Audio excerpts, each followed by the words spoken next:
오늘은 우리가 오랜 기간 동안 살펴봤던 은혜에 대한 마지막 시간입니다.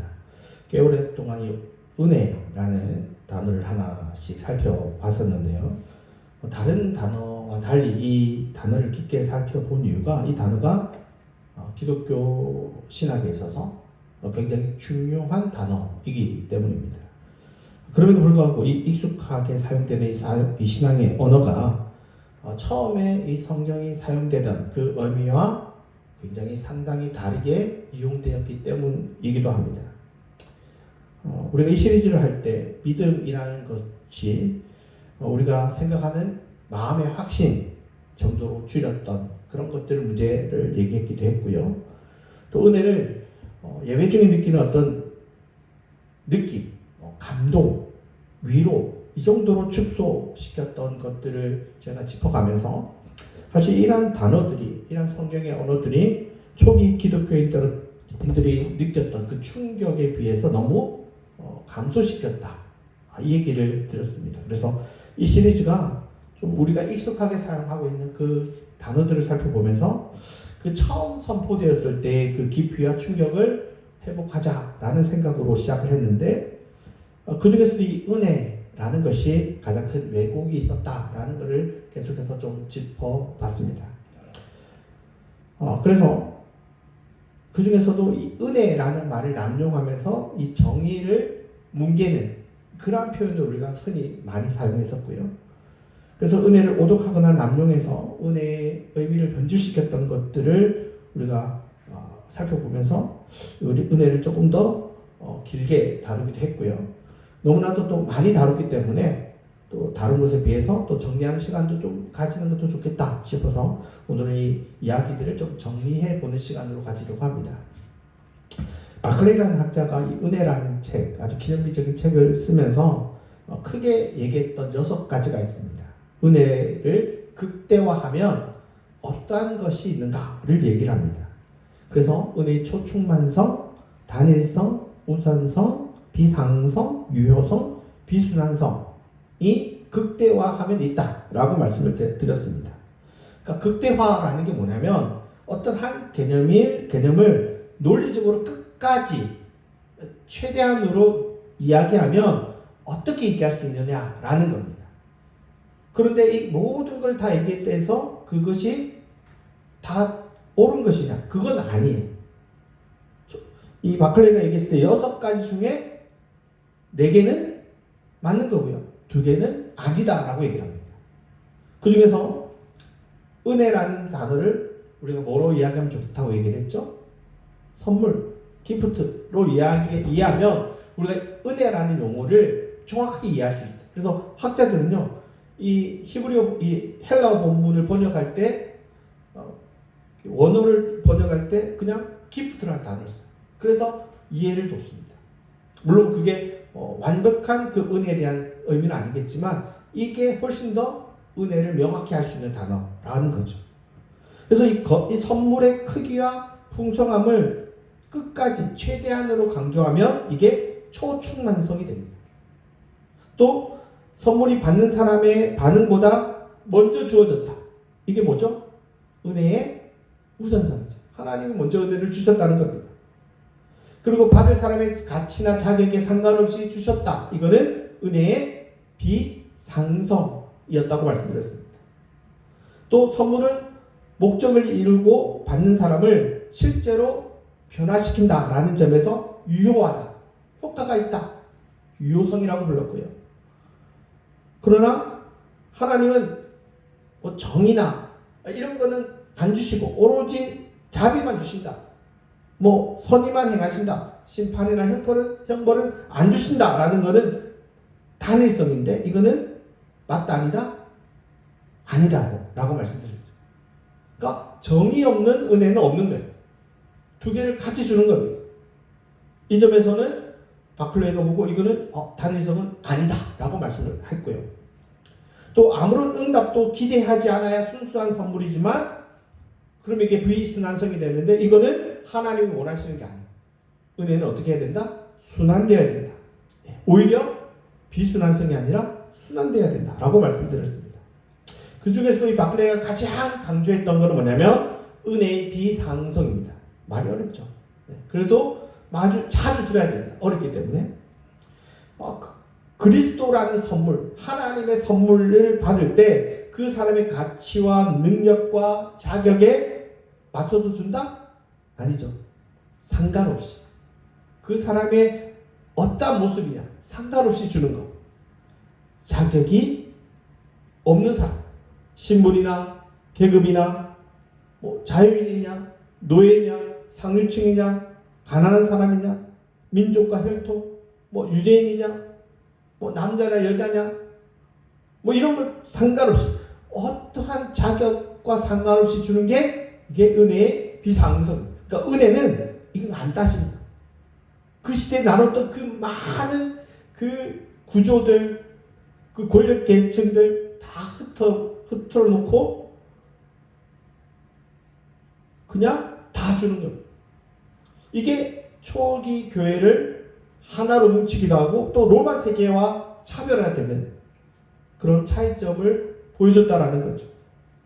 그래서 다른 무엇보다도 이 비상성을 강조했고요. 그 외에도 우선성, 초충만성, 유효성도 굉장히 중요하게 다룹니다. 그리고 반면에 극대화하지 않은 건 단일성과 비순환성이죠. 바울이 단일성과 비순환성을 극대화하지 않고 정의는 은혜와 어떻게 가야 된다? 함께 가는 거예요. 그러니까 정의롭고 잘못된 거를 은혜로 덮읍시다. 이거는 틀린 말이라고 했죠. 그렇죠? 같이 가는 겁니다. 정의도 가야 되고 은혜도 같이 가야 됩니다. 또 있죠. 비순환성이 아니라 은혜는 어떻게 해야 된다? 순환되어야 된다고 말씀드렸습니다. 은혜는 사전 조건은 없지만 사후 조건은 있는 거예요. 은혜 받기 전에는 갖추어야 될 자격 없이 주어집니다. 그러나 은혜가 주어지고 난 다음에는 어떻게 해야 돼요? 응답이 있어요. 순환이 돼야 돼요. 변화가 있어야 돼요. 그래서 하나님의 은혜는 준비되기 전에 찾아오지만 자격 없는 사람에게 주어지지만 받은 사람은 어떻게 돼요? 변화가 되는 거예요. 그리고 그 사람의 응답도 필요한 거예요. 그리고 그 사람의 응답은 또한 계속해서 순환되어야 되는 거예요. 이것이 우리가 지금까지 살펴봤던 은혜의 6가지 매트릭스였습니다. 또 오늘 우리가 살펴보는 에베소서 2장에서 이러한 이야기들이 거의 다 다뤄집니다.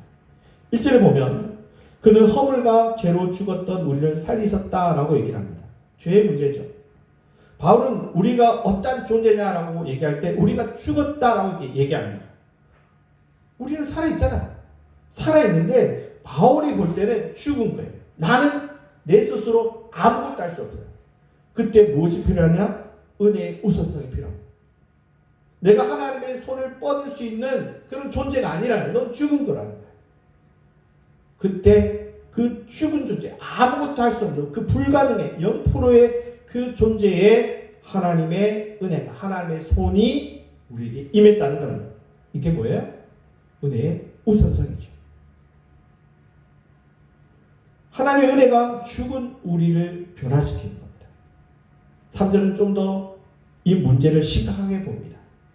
그냥 죽은 존재일 뿐만이 아니라 본질상 진노의 자녀였다는 겁니다. 단순히 어떤 죽은 존재, 끝난 존재 이것만이 아니라 이 존재 자체가 굉장히 악한 거예요. 하나님을 거역하는 거예요. 하나님과 반대되는 존재였다는 겁니다. 그러한 존재에 아주 중요한 반전이 나옵니다. 이 구절이 제가 안 했나요? 긍휼로 풍성한 하나님이 라는 표현이 나옵니다. 4절에 이 표현이 나오는데요. 제가 안 올렸네요. 문장의 주어가 바뀝니다. 인간의 그 아무것도 할 수 없는, 인간이 할 수 없는 그 상황 속에서 하나님이 움직이면서 이야기의 패턴이 바뀝니다. 5절에 보면 허물로 죽은 우리를 그리스도와 함께 살리셨고 너희는 은혜로 구원을 받은 것이다. 하나님은 살아날 수 있는 가능성이 높은 사람을 살리는 게 아닙니다. 그냥 죽은 겁니다. 그리고 본질상 분노의 자녀입니다. 하나님께 어울리는 사람을 찾아서 고치시거나 바로잡은 게 아니라 그냥 완전히 죽은 존재를 하나님께 거역하는 존재를 그리스도와 함께 살리셨던 겁니다. 이게 은혜의 비상성입니다. 자격을 따지지 않습니다. 선물을 받는 사람이 이 주는 사람과 전혀 어울리지 않는, 자격이 없음에도 불구하고 은혜가 주어진 겁니다. 7절을 보시면, 이는 그리스도 예수 안에서 우리에게 자비하심으로써 그 은혜의 지극히 풍성함을 우리 여러 세대에 나타내려 하심이다. 은혜의 풍성함, 은혜의 초충만성이 나옵니다. 하나님께서 우리를 치유하시고 낫게 하실 때, 내가 지은 그 몇 가지 죄, 그것 좀 용서해 줄게, 이거 정도로 끝나는 게 아닙니다. 우리는 매주 나와서 내가 이거 잘못했는데, 이거 용서해 주세요, 이런, 어찌 보면 모르겠어요. 어찌 보면 그게 클 수도 있고 작을 수도 있지만 그것만이 아닙니다.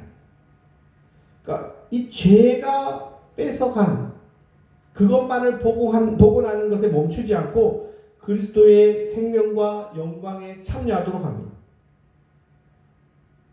지옥에 가지 않을 정도의 딱 거기에 맞는 은혜라든지, 죄책감을 덜어줄 수 있는 은혜라든지, 이번 주만 어찌 보면 버틸 수 있을 정도의 마음의 위로만 준다든지, 그런 게 아닙니다. 응급조치가 아닙니다.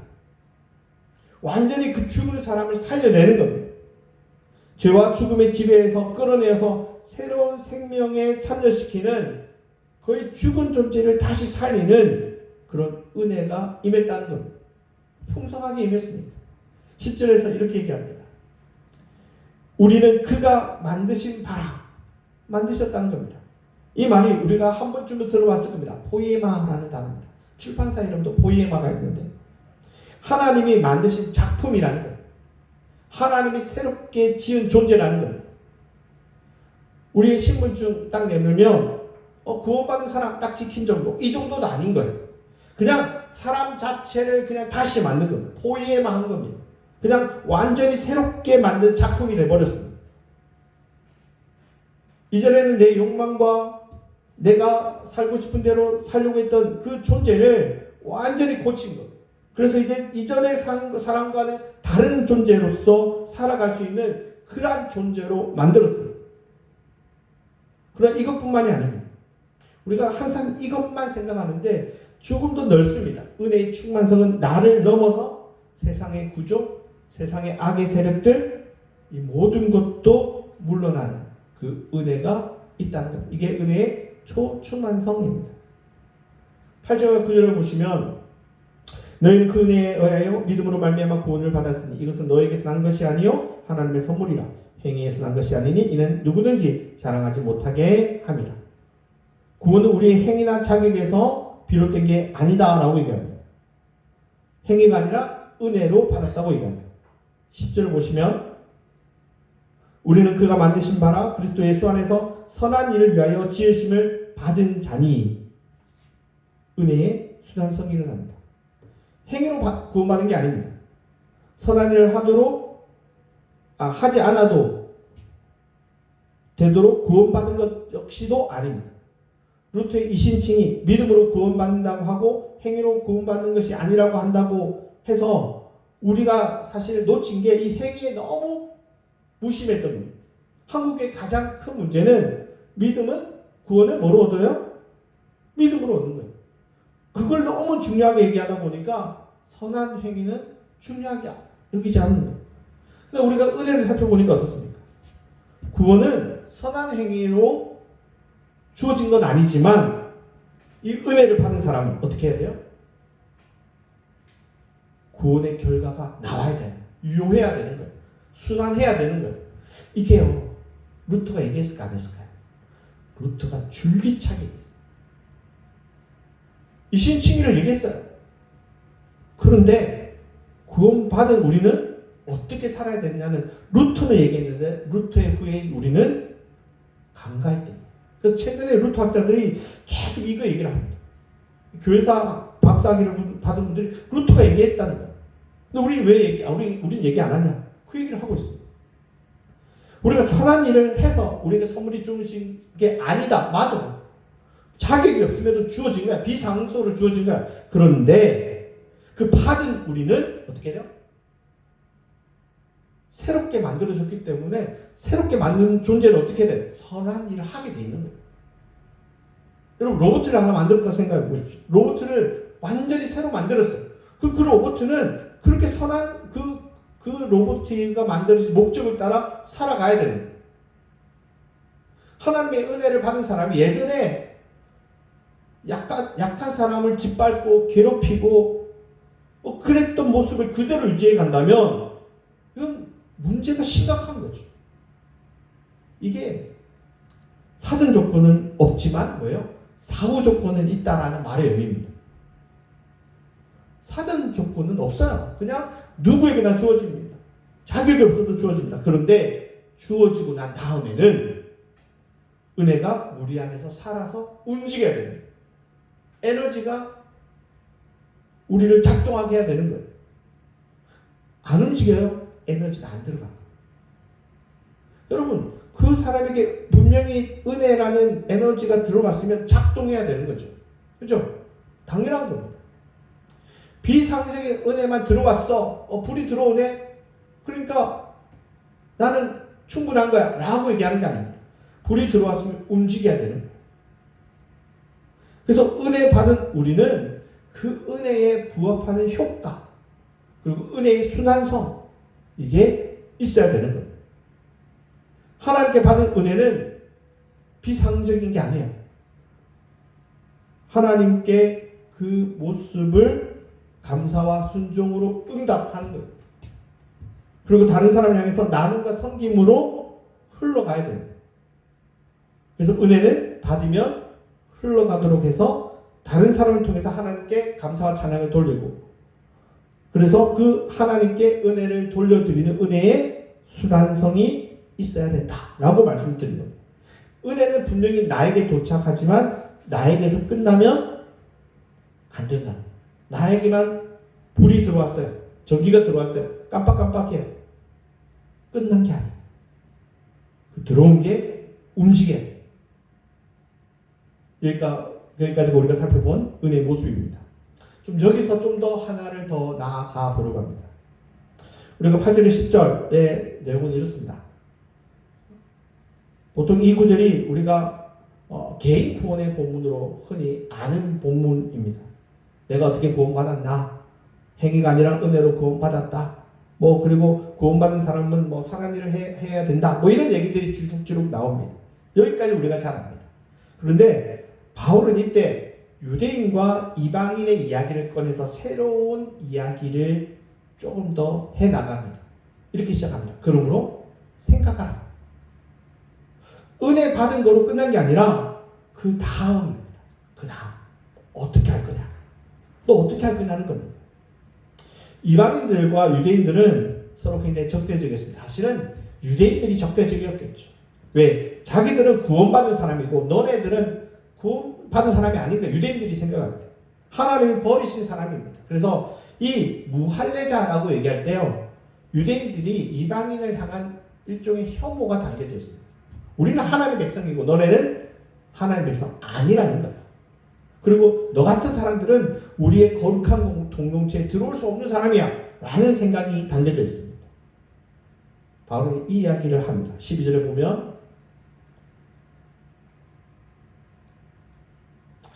제가 다 넣었는데 있군요. 있습니다.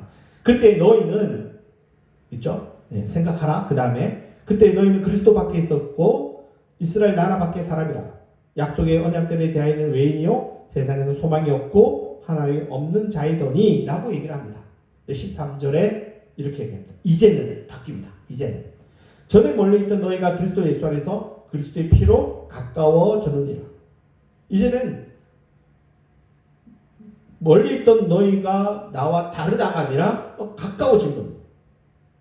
은혜가 나와 하나님의 사이만 회복신 게 아니라 사람과 이방인과 유대인 그들의 사이가 가까워지게 됩니다.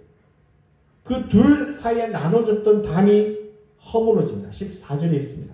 그도 우리의 화평의 신지라 둘로 하나를 만드사 원수된 것 곧 중간에 막힌 담을 자기 육체로 허시고. 유대인과 이방인 이 둘 사이는 영원히 넘어설 수 없는 벽이라는 게 있었습니다. 종교적이고 사회적인 벽인 거죠. 15절에 이렇게 나옵니다.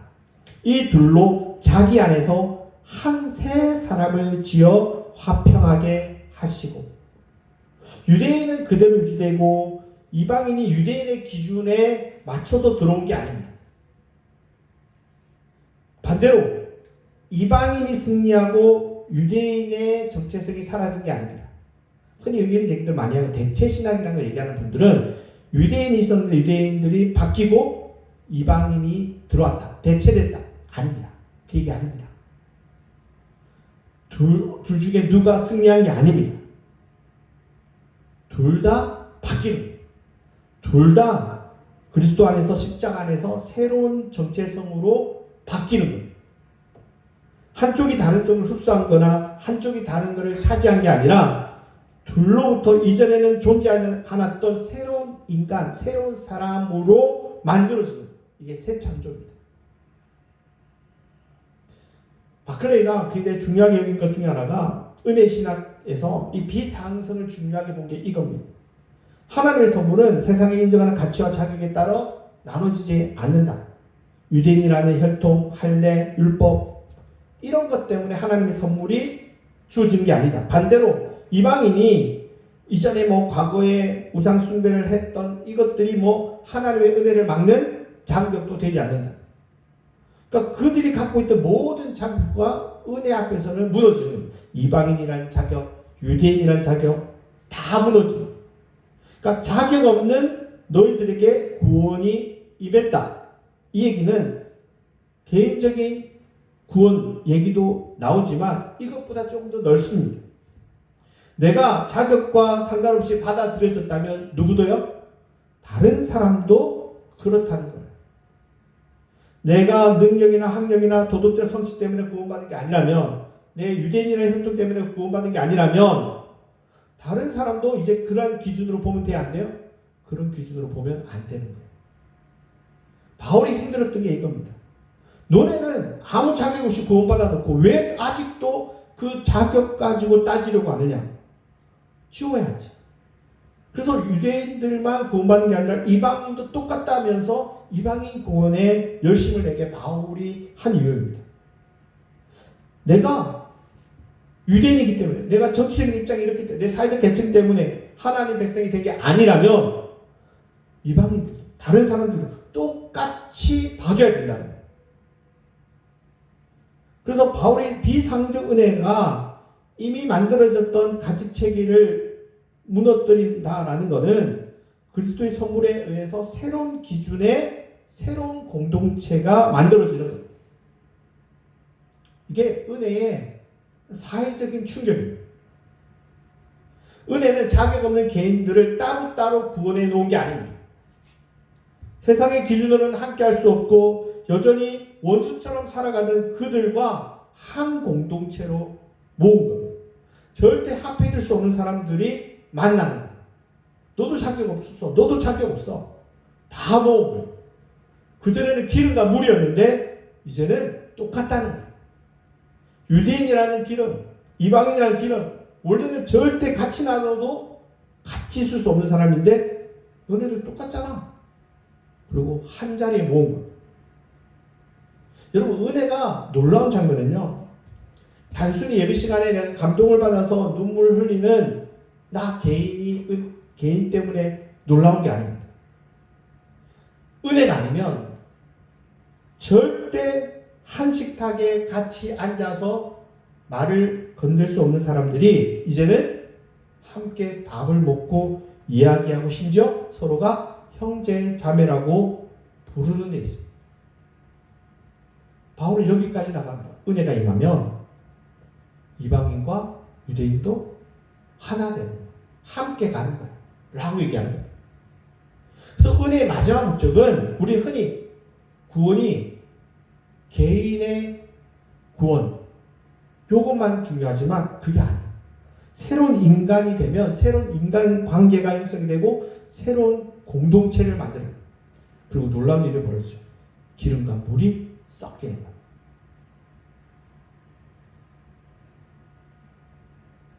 그리고 이것들은 단순히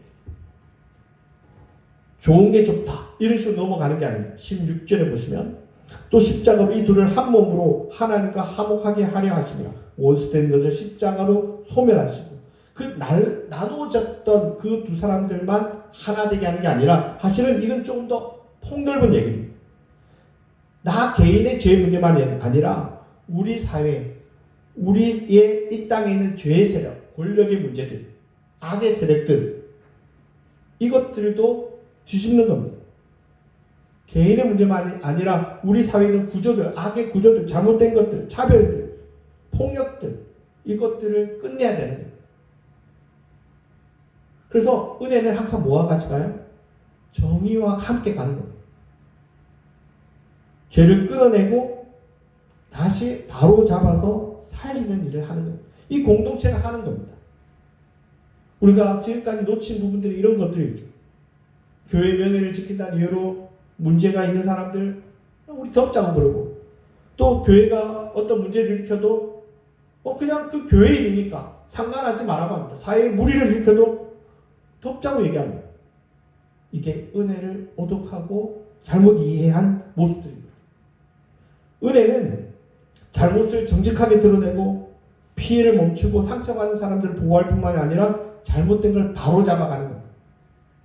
물과 기름이 섞여서 하나 된 것처럼 이 세상의 불의한 세상도 고쳐서 나가는 거예요. 그래서 은혜는 단일성을 얘기하지 않습니다. 은혜만 이야기하지 않습니다. 은혜는 공의도 함께 가면서 이 무너진 세상을 바로 잡는 겁니다. 그래서 세상이 놀랄만한 세상으로 만들어가는 겁니다. 이 모든 일을 통해서 나가는 한 단어가 있습니다. 바로 함께라는 말입니다. 함께 시민이 되고 함께 가족이 되고 함께 연결하고 함께 하나님의 처소가 되어갑니다. 좋은 집은 벽돌 한 장만으로 되어지지 않습니다. 이 벽돌이 하나씩 하나씩 포개져야 됩니다. 함께 만들어야 좋은 집이 됩니다. 아무리 좋은 벽돌이라고 하더라도 그냥 쌓아두면 벌 볼 일 없습니다. 쓸모 없습니다. 아무리 좋은 아이디어라도 그냥 내버려두면 아무 의미가 없습니다. 그것으로 좋은 집을 만들어가는 겁니다. 여러분, 신앙도 마찬가지입니다. 신앙이라는 게 혼자 성경 많이 읽고 혼자 기도하고 혼자 도덕적으로 깨끗하게 산다고 은혜의 그 목표가 완성되는 게 아니라 어떻게 가냐? 함께 세워져 가는 겁니다. 어떤 교회가 하나님이 원하시는 교회냐? 은혜가 매일매일 새롭게 나를 만들어가고 또 우리를 만들어가야 됩니다. 그 은혜가 도착한 자리에서 어떤 새로운 우리가 만들어지는지 매번 나에게 물어야 됩니다. 은혜는 나만 허물어지는 게 아니라 우리도 함께 허물어지면서 물과 기름이 섞이는 겁니다. 그러면서 내가 뭔가 자꾸 바뀌어가는 겁니다. 내가 생각했던 내 바운더리, 내가 맡고 있는 그 담들 허물어가면서 새로운 나로 나이가 들수록 넓혀져야 됩니다. 저는요, 나이가 들어가는 사람들이 사실 좀 경계도 되고 좀 무섭기도 합니다. 왜냐하면 나이가 들면요, 대부분 어떤 아집이 더 강해집니다. 고집이 강해집니다. 그래서 더 좋은 쪽보다는 나쁜 쪽으로 더 강해지는 걸 보게 됩니다. 여러분, 그렇지 않나요? 그런데 사실 나이가 들면 어떻게 돼야 되느냐? 계속 허물어져야 돼요. 계속 새로워져야 돼요. 계속해서 새로운 걸 수용해야 됩니다. 왜? 지금까지 수용한 거죠. 계속해서 수용해야 되는데 그러지 않는 거예요. 그러지 않다면 좋은 그리스도인이 아닙니다. 하나님의 은혜는 선물입니다. 선물은 나 혼자만 독차지하는 게 아니죠. 어떻게 해야 된다고요? 자꾸 흘려야 돼요. 흘러보내야 돼요. 그 흘러보내는 게 나를 더 새롭게 만드는 겁니다. 그리고 그 바꿈은 다른 사람에게 흘러가고 그 선물은 또 그 사람을 변화시킵니다. 그 변화되는 그 사람을 통해서 나도 또 변화되는 겁니다. 그리고 전에는 절대 손잡을 수 없는 사람들과 손을 잡아 보게 되는 겁니다. 교회가 세상에 보여줘야 될 것은 은혜 받았습니다 라는 말이 아닙니다. 그게 아닙니다. 은혜가 아니었으면 절대 손잡을 수 없었던 사람들, 함께 할 수 없었던 사람들, 원수였던 사람들, 그 사람들과 형제 자매 없는 겁니다. 친구 되는 겁니다. 깐부가 되는 겁니다. 은혜의 첫 문장은 하나님이 시작하십니다. 그런데 그 마지막 문장은 나로 끝나는 게 아닙니다. 어디로요? 우리로 끝나야 돼요. 22절에 보면 너희도 성령 안에서 하나님의 거하실 처소가 되기 위하여 그리스도 예수 안에서 함께 지어져 갑니다. 하나님이 만드신 그 출발선에서 그 은혜가 내 마음의 감동으로만 끝나면 안 돼요. 불이 깜빡깜빡 들어왔나 안 들어왔나? 그거 확인한 게 아닙니다. 그것이 나를 움직여야 돼요. 그리고 내 주변 사람들에게 흘러가야 돼요. 그리고 그 빛은 나만 빛나는 게 아니라 우리 주변을 빛나게 하고 세상을 빛나게 만드는 겁니다. 은혜는 세상을 바꾸는 겁니다. 기도하시겠습니다.